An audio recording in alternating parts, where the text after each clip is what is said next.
Founders Floor, a co-working accelerator for startups. Let me kind of start it with mistakes that I see when people are pitching to us, and then mistakes that we see when people are already, we're already partners. I think the biggest mistake that we see when people pitch to us is they tell us what they think we want to hear.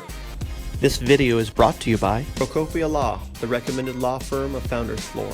And the honest answer is, look, we recognize you don't have the answers to every problem, but we really want to know the depth of your understanding the industry. And we don't want you to kind of, come into a pitch with us and, for example, after 20 minutes of listening to your pitch, for me to make a suggestion for you about how to go to market or how to build a product, and for you to say, actually, yeah, that's a great idea. We should go do that, right? Now, it may turn out that my idea is a great idea, but that kind of makes me question at least the depth of your convictions around what you're trying to do.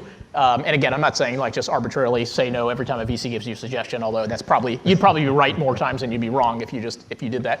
But again, when you think about what we're evaluating, there's very little at the early stage quantitative for us to evaluate. So much of our evaluation is your ability to kind of articulate the story, your ability to kind of convince us that the market is there when it isn't there, and things that detract from that, like me being able to change your mind after 30 seconds of listening to your presentation, right? Make people question, kind of really your conviction and the depth of your understanding. So I would put that under the general rubric of telling us things that kind of people think we want to hear.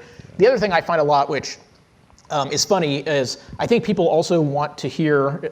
People believe we want to hear, there's lots of acquirers out there that will acquire this business. And that may very well be true, but again, when you go back to our economics and you think about the VC business for better or worse, a lot of what we do is going to fail. So the only way our business works is if you are trying to build and you believe the market can sustain $1 billion plus, company over time, right? And so it's great if in the failure case, there's lots of, people who can buy the company, but for us to go into a deal thinking that you're optimizing for that outcome or that that's really how you're thinking about the business, again, it's just inconsistent with how we think about our business model. So I know people think that kind of is a de-risker sometimes, but in many cases that, this is not a de-risking business for better or worse, right? Like we don't win by, buying, muni bonds basically, right? So like we understand the risk, and think about this as we're solving for asymmetric outcomes, right? So we can only lose the money we put in your company, and if you're right and you build this great business, then there's an asymmetric upside opportunity. So